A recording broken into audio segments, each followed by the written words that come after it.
Meu nome é Lucian Trent. No casamento da minha irmã, o sogro dela olhou direto para mim como se eu nem existisse. Passou reto, sem acenar, sem me encarar. Só aquele jeito frio de quem aprendeu a vida toda a desprezar os outros. Fiquei ali, de terno feito sob medida, bebendo, sabendo de uma coisa que ele nem imaginava. O nome dele é Roland Rowe. Um cara tão orgulhoso do sobrenome que deve até assinar com tinta dourada. Nos últimos 6 meses, ele tentou comprar uma empresa de tecnologia, sem saber que eu sou um dos fundadores. E o pior, a empresa dele depende da nossa. Foi uma empresa que eu comecei do zero, enquanto criava minha irmã e deixava para trás a vida difícil que a gente levava. Mas Roland só enxergou o que quis ver, um cara qualquer, sem nome importante e sem cargo. Só viu a casca. É assim que gente como ele age. E tudo bem, porque, poucos minutos depois, me chamaram para fazer um discurso de surpresa. Ali, eu me apresentei. E quando falei quem eu era, tudo no jeito que ele me olhava mudou. A postura dele, a cara que fazia, até o jeito de segurar a taça de vinho. Tem gente que não gosta de surpresa. Roland era uma dessas pessoas. Ele ficou branco. E eu, só sorri. Dizem que o pior da perda é o silêncio que vem depois. É verdade. Mas ninguém fala do barulho que vem antes. O toque do telefone numa hora que não devia tocar. O chiado nos ouvidos quando alguém diz uma coisa que você nunca pensou que ouviria. No meu caso, foi meu orientador da faculdade dizendo: Lucian, teve um acidente. Seu pai morreu. Assim, direto. Um dia antes, ele estava planejando visitar eu e minha irmã mais nova, Isolda. No dia seguinte, eu estava dirigindo de volta para a cidade onde a gente cresceu, e que de repente já parecia estranha sem ele. Eu tinha 22 anos e estava esgotado das provas finais. Isolda tinha 17 anos, faltava uma semana para a formatura do ensino médio. A gente não tinha mãe por perto. Ela foi embora anos atrás, para recomeçar a vida com outra família. Então, era só eu e Isolda. 2 órfãos, um carro, e um futuro que desmoronou de um dia pro outro. O funeral foi um borrão. Nem lembro direito. Mas depois veio a realidade, dura e clara: dívida. Muita dívida. Meu pai era autônomo, e em algum momento tudo saiu do controle. Empréstimos, contas atrasadas, o negócio mal das pernas. Ele deve ter tentado proteger a gente até o fim. Não contou nada. Mas assim que saiu o obituário, os cobradores apareceram com tudo. Levaram tudo. A casa, o carro, a oficina dele. Só sobrou a mala pequena com as roupas que eu tinha separado para as férias de primavera. Minha bolsa de estudos cobria a faculdade, mas o aluguel, comida, a escola da Isolda, tudo isso era com a gente agora. Sozinhos.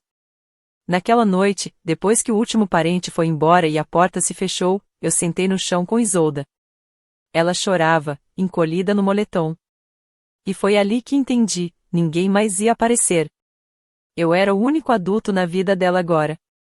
Então tomei uma decisão. Ia terminar a faculdade, arrumar um emprego qualquer e manter a gente firme. Comecei a trabalhar no refeitório da faculdade, fazia entregas à noite, e dormia umas 4 horas por dia, quando dava. Teve dia que fui pra aula ainda suando, de tanto carregar caixa escada acima. Mas cada real que eu ganhava servia para 2 pessoas. 2 vidas. No meio do caminho, perdi minha namorada. Ela era uma pessoa boa, mas precisava de mais do que recados na caixa postal e encontros esquecidos. Deixei ela ir. Não porque eu não me importava, mas porque eu já não tinha mais nada para oferecer. As pessoas falam sobre formar o caráter como se fosse algo bonito, elegante. Mas o meu foi moldado no limite do cheque especial e pegando o ônibus lotado. Eu fui me formando ali, no aperto, quando olhei para minha irmãzinha e soube: ela ainda merecia ter um futuro mesmo que eu tivesse que abrir mão do meu para mostrar o caminho. Depois que me formei, não teve festa. Nada de jogar chapéu pro alto, nem foto com os amigos. Só um suspiro fundo, e uma oferta de emprego numa empresa média, que cuidava de processos internos. Não era nada glamouroso, mas pagava as contas. E isso já era o bastante. A gente se mudou para um AP simples, de um quarto só. Isolda ficou com um quarto. Eu dormia no sofá. Ela começou a faculdade pública, e eu passava o dia cuidando de planilhas e atendendo o cliente no telefone. Toda noite, eu fazia o jantar mesmo que fosse só arroz com ovo. E nos fins de semana, eu tentava recuperar o sono perdido e os turnos puxados da semana. Mesmo cansado, eu não parei de pensar no futuro. Me inscrevi em cursos online marketing, automação, plataformas SaaS, tudo que pudesse melhorar meu currículo. Eu não sabia que oportunidade ia aparecer, mas jurei que estaria pronto quando ela viesse. E ela veio. Numa noite chuvosa de quinta-feira, recebi uma mensagem do Félix Marin, um ex-colega da faculdade que lembrava do meu lado empreendedor. Ele e mais um amigo estavam criando uma ferramenta de tecnologia para automatizar processos internos. E precisavam de alguém para cuidar da operação e montar propostas para os primeiros clientes. Fiquei na dúvida. Parecia arriscado. Mas também, parecia vivo. E fazia tempo que eu não me sentia assim. Então aceitei. Minha vida virou duas. Das 8 horas às 17 horas, eu vestia calça social e respondia para gerente. Das 7 da noite até 2 da manhã. Eu vivia no meio de códigos, fluxogramas e apresentações com o Félix. A gente trabalhava em cafeterias e usava servidor emprestado. Em várias noites, eu apagava com o notebook ainda ligado no meu peito. O dinheiro era curto. Rolavam brigas. Um dos nossos sócios acabou desistindo depois de 6 meses sem nenhum resultado. Eu e Félix quase largamos também, mas seguimos. A virada veio quando uma empresa testou nossa ferramenta e conseguiu reduzir em 40% o tempo de trabalho deles. Eles contaram para mais 3 empresas. De repente, a gente tinha várias reuniões marcadas, caixas de e-mail lotadas, feedback chegando de tudo que é lado. Um dia, um blog famoso de tecnologia falou da gente, e foi aí que veio nossa primeira onda de verdade. Mesmo assim, eu não larguei meu emprego fixo. Aprendi cedo que estabilidade é frágil demais. Guardei cada centavo que sobrava. Eu cuidava do suporte ao cliente, das contas, dos erros no sistema, tudo isso nos intervalos do almoço ou de madrugada. O Félix virou o rosto público da empresa.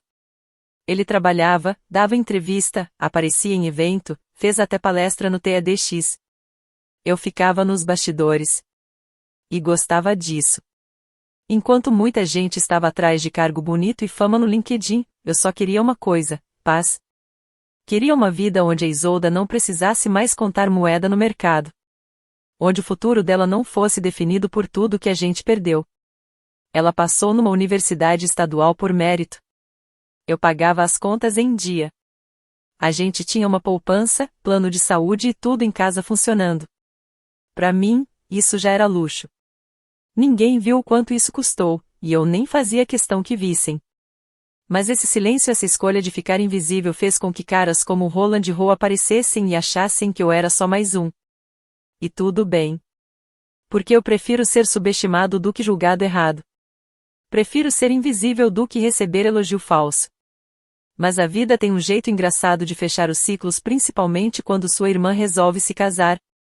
Era uma terça-feira à noite quando ela me ligou. Eu tinha acabado de cair no sofá, ainda com a roupa do trabalho, comendo macarrão gelado direto do pote. Ela parecia animada, meio sem fôlego, mas também um pouco nervosa. Lucian, ela disse, tenho uma coisa para te contar. Achei que fosse algo da faculdade. Talvez um projeto novo, um estágio, qualquer coisa assim. Mas eu não esperava o que veio depois. Vou me casar. Meu garfo parou no ar. Você vai o quê? Com o Damian, ela falou rapidinho, como se tivesse arrancando um band-aid. Ela continuou, a gente já tá junto há um tempo, sério mesmo. Mas eu não sabia como te contar. Eu pisquei. Já tinha ouvido falar de um tal Damian, uma vez só, bem por cima. Mas ela nunca tinha falado em algo sério. Isolda, casar? Isso é grande. Você tá bem? Ela riu, meio nervosa. Tô mais do que bem. Tô feliz. Eu só precisava te contar antes das coisas avançarem. Ele quer te conhecer. Aí sim ela pegou minha atenção. Qualquer pessoa que quisesse casar com minha irmã precisava me conhecer. Sim, eu era o irmão dela. Mas também fui muito mais do que isso. Fui quem ficou. Fui pai, professor, amigo, contato de emergência, tudo. Se alguém queria entrar agora na vida dela, eu precisava olhar nos olhos dessa pessoa e entender quem ela era por dentro. Combinamos um jantar na sexta-feira. Nada formal, só uma noite tranquila. Eu me ofereci para cozinhar. Lembro até hoje de abrir a porta e ver o Damião parado ali, flores numa mão, uma garrafa de vinho na outra, e um sorriso que parecia um pouco ensaiado demais. Tinha algo nele que me soava familiar. A gente trocou umas palavras educadas, sentamos e começamos a conversar. Ele era simpático, falava bem e dava para ver que gostava mesmo da minha irmã. Mas o sobrenome dele. O sobrenome me chamou a atenção. R.O., eu falei em voz alta, girando o nome na cabeça como se fosse uma moeda. Tem alguma coisa a ver com Roland Rowe? Ele parou por um segundo. Um segundo longo demais. É meu pai. Aí tudo fez sentido. Roland Rowe era um dos nossos maiores clientes. E além disso, ele vinha tentando comprar nossa plataforma fazia meses. Os e-mails dele sempre vinham cheios de promessas escondidas, daquele jeito que dava a entender que ele achava que estava nos fazendo um favor só por demonstrar interesse. Ele era um homem de negócios, 100%. Terno caro, jeito seco, e a fama de acabar com parceria só para pegar o que sobrava depois. Estava em todos os blogs da área. Ele não era cruel, só frio. Pragmático. Só enxergava números. E agora lá estava eu, sentado na mesa, na frente do filho dele. Mantive minha cara tranquila, sem mudar o tom da voz. Não falei da empresa, nem toquei no assunto negócios. Aquela noite era sobre a Isolda. Se o Damião fosse um cara legal de verdade, eu acharia um jeito de lidar com o resto depois. Mais tarde, Isolda me puxou pro canto na cozinha. Você ficou meio calado. Tá tudo bem? Assenti. Só tô surpreso. Você ama mesmo ele, né? Sim, ela respondeu. Ele não é como o pai? Ele é calmo. Cuidadoso. Ele escuta. Olhei bem no rosto dela. Ela não tava me pedindo nada. Ela tava feliz. Brilhando por dentro. E a Isolda nunca brilhava por pouca coisa. Tá bom, eu disse por fim. Então tô com você. Passaram-se algumas semanas. Os preparativos do casamento tomaram conta da vida dela. Me ofereci para ajudar no que precisasse, mas fiquei fora das formalidades até o tal encontro entre as famílias. A reunião foi num clube de campo chique, com toalhas brancas nas mesas e garçons de colete preto. Isolda me pediu para ir, e eu disse que sim, mais por ela do que por eles. Foi nesse dia que conheci o Roland pessoalmente. Na hora que entrei na sala, ele me olhou. Foi rápido, olhou meus sapatos, meu terno, minha postura e depois desviou o olhar. Quando fomos apresentados oficialmente, ele estendeu a mão, mas o aperto foi fraco. Ah, você é só o irmão dela, ele disse. Achei que o pai dela ia estar aqui. Fiquei olhando para ele. Nosso pai morreu faz tempo. Ele só deu um aceno curto, tipo ah tá, e seguiu como se não fosse nada. Aí veio a pergunta de sempre. E o que você faz, mesmo? Dava para ver no olhar dele. Aquele olhar de quem quer saber se vale a pena ou não dar atenção. Trabalho numa empresa, respondi. Não era mentira. Ele não disfarçou o desinteresse. E eu também nem tentei parecer mais do que era. Tudo bem. Eu não estava ali para impressionar ninguém. Mas lá no fundo, uma parte minha, aquela que quase nunca deixo sair, pensou. Um dia, você vai se arrepender de ter me subestimado. Mais tarde, contei tudo pro Félix. Ele só riu e disse. O universo tem um senso de humor bem estranho. O tempo passou rápido. Logo chegou o dia do casamento. Isolda estava linda. Mas era mais do que o vestido ou a maquiagem. Era aquela luz de quem sabe que é amada e que ama de volta, sem medo. Antes de entrar, ela segurou minha mão e sussurrou. Obrigada por tudo. Só sorri. Não tinha mais o que dizer. Na festa, fiquei mais na minha, conversando com os convidados, longe da bagunça. Foi aí que vi o Roland vindo, acompanhado de 2 homens. Passou por mim de novo. Nem olhou. Nenhum aceno. Foi de propósito. Frio. Calculado. Mas eu não senti nada. Só uma certeza tranquila, ele ainda não sabia quem eu era. De verdade. Mas isso ia mudar. Eu não ia fazer discurso. Não tinha nenhuma fala minha no cronograma.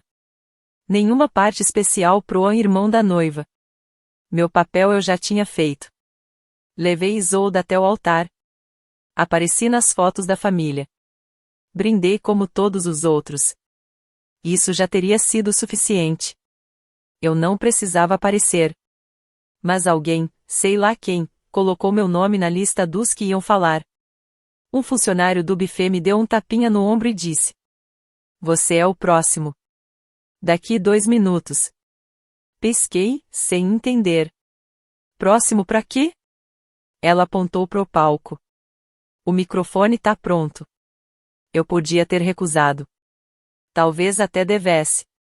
Mas alguma coisa dentro de mim, um cansaço antigo, um orgulho quieto, uma vontade de não deixar passar me fez levantar. Era o casamento da minha irmã. A pessoa mais próxima que eu já tive de uma filha. E todo mundo ali ainda não sabia direito quem eu era. Me levantei, abotoei o paletó e fui até a frente da sala. "Boa noite", comecei, com a voz firme. "Meu nome é Lucian Trent. Sou o irmão da Isolda." As pessoas pararam de conversar. Ficaram me olhando. Mas eu não fui só o irmão dela enquanto ela crescia. Quando nosso pai morreu, eu virei o tutor dela. Eu tinha 22 anos. Ela, 17. A gente não tinha mais ninguém. Nossa mãe já tinha partido há muito tempo. A sala ficou em silêncio. Os copos desceram. Os talheres pararam de bater nos pratos. Naquela época, eu ainda estava terminando a faculdade. Mas não dava tempo para chorar ou parar.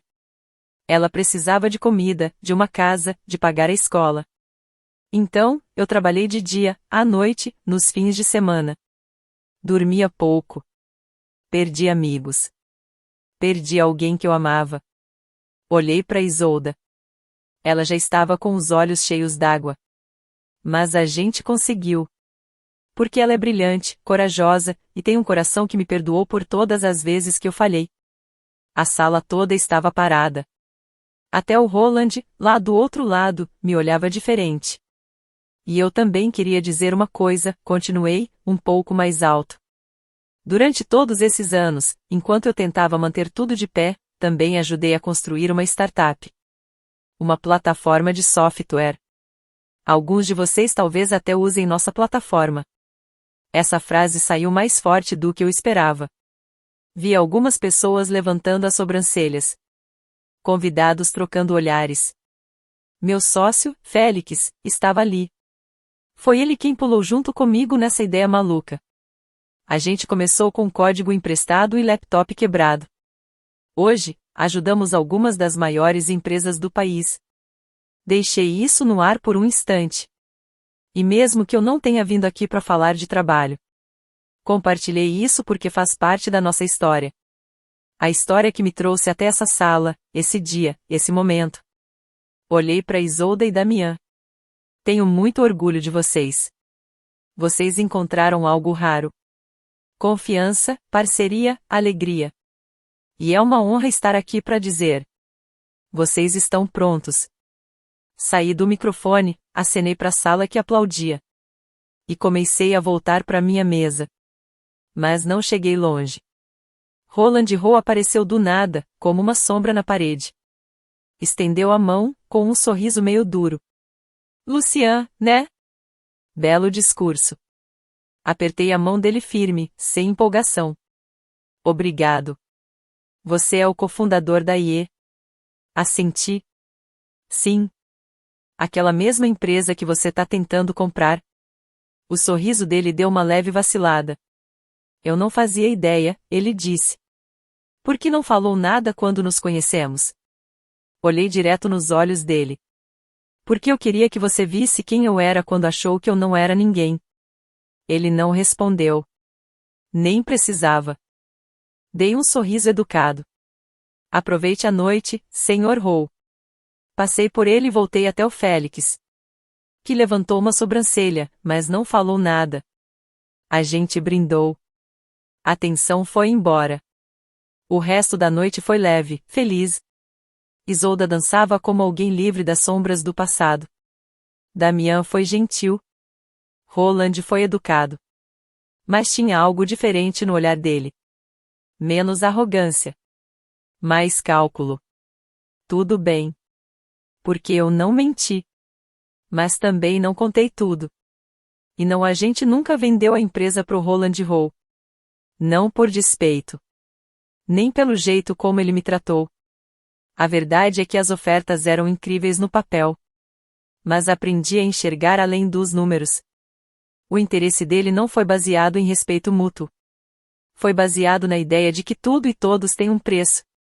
E eu não faço negócios com quem só descobre o próprio valor depois de ler o currículo.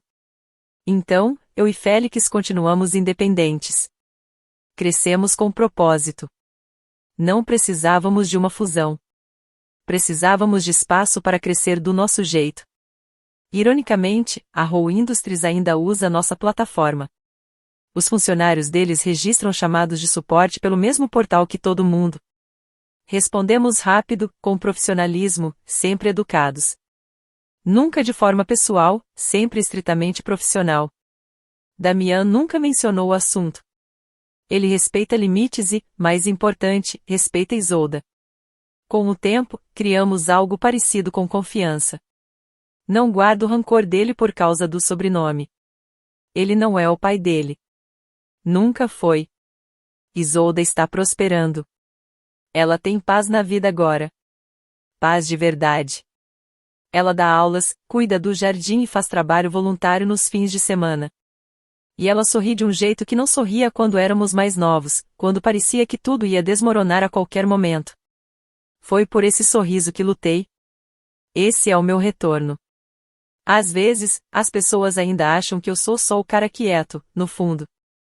Normal. E deixo que pensem nisso porque sei a verdade. Quem te ignora no silêncio é quem vai lutar para te respeitar quando anunciarem seu título. Mas, nesse ponto, o respeito deles não importa. O respeito de verdade vem quando ninguém está olhando. Não é uma reação. É uma escolha. O maior erro do Roland não foi me subestimar. Foi achar que não ser visto significava não ser importante. Mas eu nunca precisei de atenção. Tudo o que eu precisava era saber que minha irmã estaria bem. E agora ela está. Isso já é mais do que suficiente para mim. Se tem algo que essa jornada toda me ensinou, é isso: você não cresce sendo barulhento ou forçando as pessoas a te notarem. Você cresce sendo quem você é, de forma tranquila, constante e com dignidade. Quando as pessoas perceberem, que seja no seu tempo, não no delas. Porque, no fim das contas, o que importa não é quem te aplaude, mas quem você protegeu enquanto ninguém estava olhando.